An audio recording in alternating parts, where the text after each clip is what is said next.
Hoy es viernes 2 de julio. Hay dos grandes temas que deambulan por la realidad salvadoreña, particularmente en estos últimos 2 días. Uno de ellos es el de la famosa lista Engel, que fue publicada hace unas 36 horas. Y el otro gran tema que circula por la realidad salvadoreña, el otro gran tema que está en la boca de nuestro pueblo, es la propuesta del presidente Nayib Bukele de incrementar en un 20% el salario mínimo. Voy a tratar de vincular estos dos temas, no porque tengan una relación congénita entre sí, ¿no? Sino porque son los que le dan forma a la coyuntura política en este momento. Por un lado tenemos esa famosa lista Engel, que no es más que un instrumento de presión política que utilizan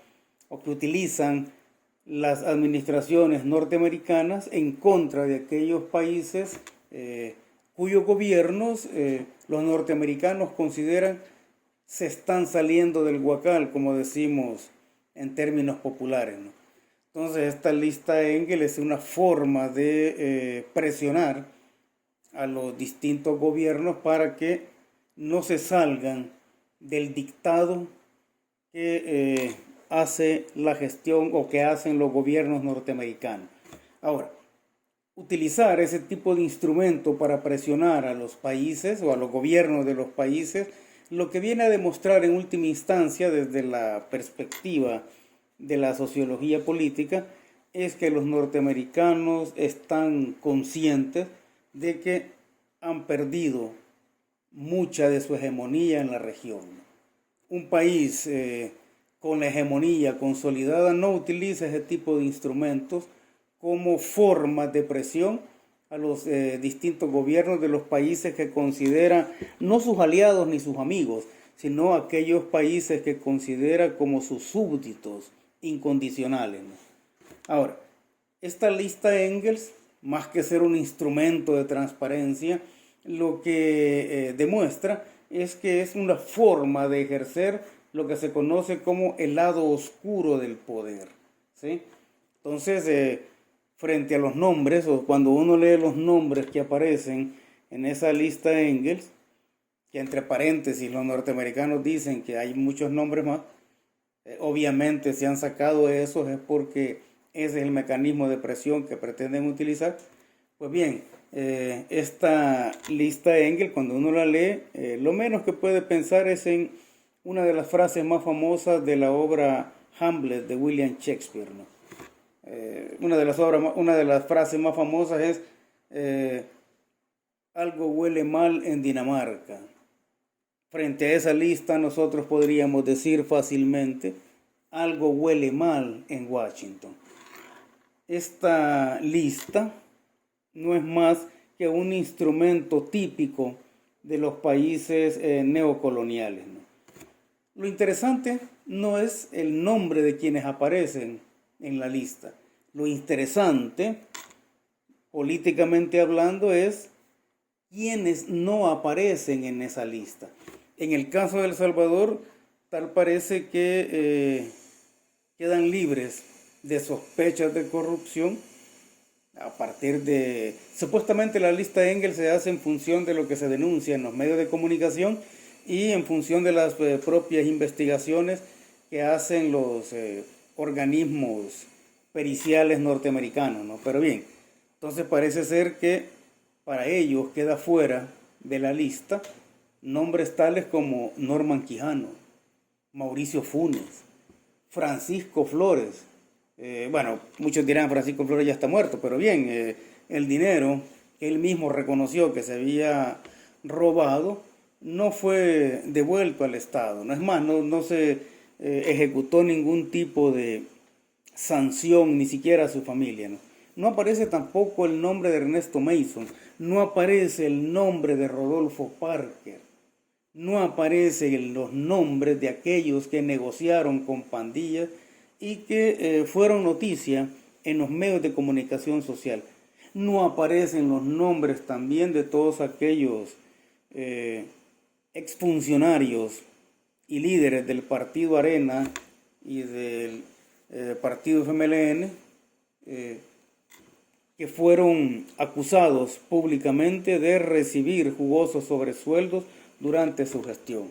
No aparece en la lista Engel el nombre de los magistrados de la Sala de lo Constitucional cuyos decretos o cuyas sentencias pusieron en peligro no solo la institucionalidad democrática de El Salvador, sino que pusieron en peligro la vida de los salvadoreños con una serie de artificios jurídicos que realmente complicaron las cosas en el país durante los meses más duros de la pandemia el año pasado, ¿no? Pero bien, en el caso de Arena se menciona nada más un par de nombres ahí, ni siquiera se mencionan por corrupción, sino que por atentar o por obstruir investigaciones, el nombre de Carlos Reyes y del exalcalde de La Unión, Ezequiel Millán. Tal parece que estos dos van a ser los chivos expiatorios del partido Arena y de la lista Engel. Lo que queda claro en todo caso, es que los norteamericanos tienen pensado convertir al partido Arena en el instrumento de acumulación de fuerzas y en el instrumento que les permita, según ellos, reacomodar su débil hegemonía en El Salvador. Y eso queda muy claro en esa lista, ¿no? Ese es el mensaje que no he leído dentro de esa lista. Ahora, los norteamericanos hablando de corrupción, o sea, los norteamericanos que han impulsado una enorme cantidad de guerras para robarse o expropiar los recursos naturales de muchos países, hablando de corrupción. ¿Quién investiga a los norteamericanos? La lucha contra la corrupción definitivamente es lo que nos ha permitido como país iniciar un proceso en el cual se pretende cambiar la lógica política. La lucha contra la corrupción es lo que va a determinar las coyunturas políticas de aquí en adelante, ¿no? Ahora, lo que se espera entonces es que si la corrupción ha sido el instrumento a partir del cual se pretende cambiar la lógica política, se espera que el gobierno de Nayib Bukele, en el caso de todos aquellos funcionarios que salgan implicados en actos de corrupción, sean encarcelados, no que se les aplique la ley. Y eso creo yo que así será, tengo confianza en que lo hará porque el partido Nuevas Ideas quiere ser un partido no solo de un periodo electoral o un periodo legislativo. Y la única forma de hacerlo es haciendo bien las cosas. Ahora, no podemos negar que los salvadoreños estamos en contra de la corrupción, pero tampoco van a ser listas risibles como esta que han presentado los norteamericanos, esta lista Engel, que lo más interesante es lo que no aparece en ella. Ese tipo de acciones o ese tipo de instrumentos de presión no son los que van a determinar la agenda política en El Salvador. Eso debe quedar claro.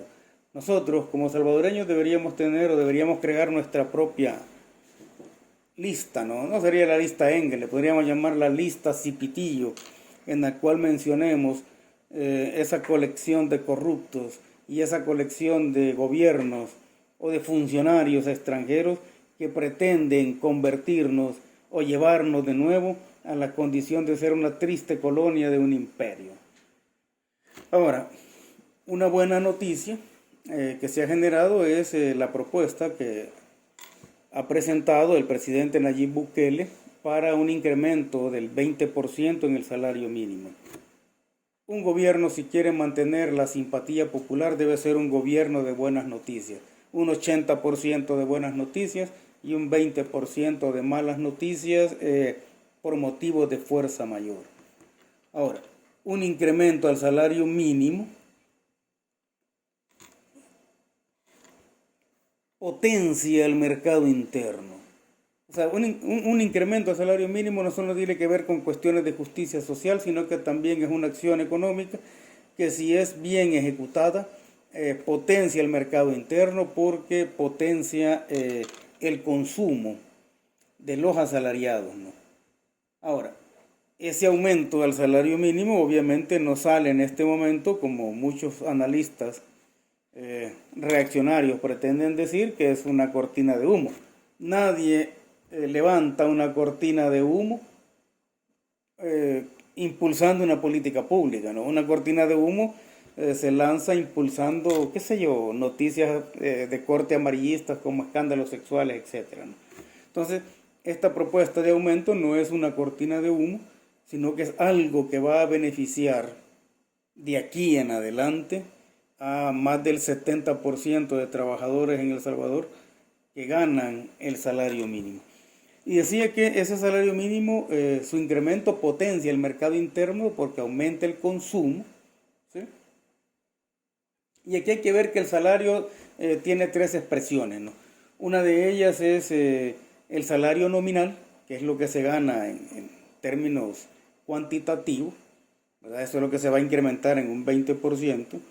El salario real, que es lo que el trabajador puede comprar realmente con su dinero.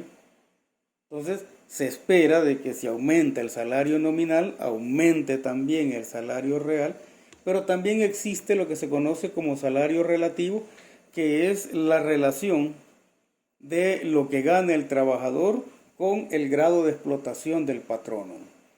Entonces, para lograr que ese incremento al salario mínimo realmente sea sentido como un beneficio para los salvadoreños, hay que acompañarlo con una rigurosa o con un riguroso monitoreo de los precios de la canasta básica en el país. La idea es que si se va a ganar más, se pueda comprar más. Por lo general los empresarios lo que hacen es que si hay un aumento al salario, le aumentan el precio a las mercancías y entonces inclusive salen ganando más de lo que tienen, muchas más ganancias de las que tenían antes.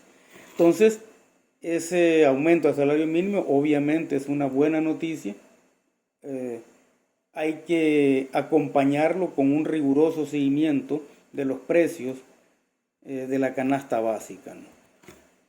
Esas son los dos temas que están deambulando por el país. Una lista obviamente manipulada o incompleta, o una lista con clara intencionalidad política, y por el otro lado, algo con el que todos los salvadoreños asalariados han soñado, ¿no? Un incremento al salario mínimo hasta llevarlo al nivel de dignidad.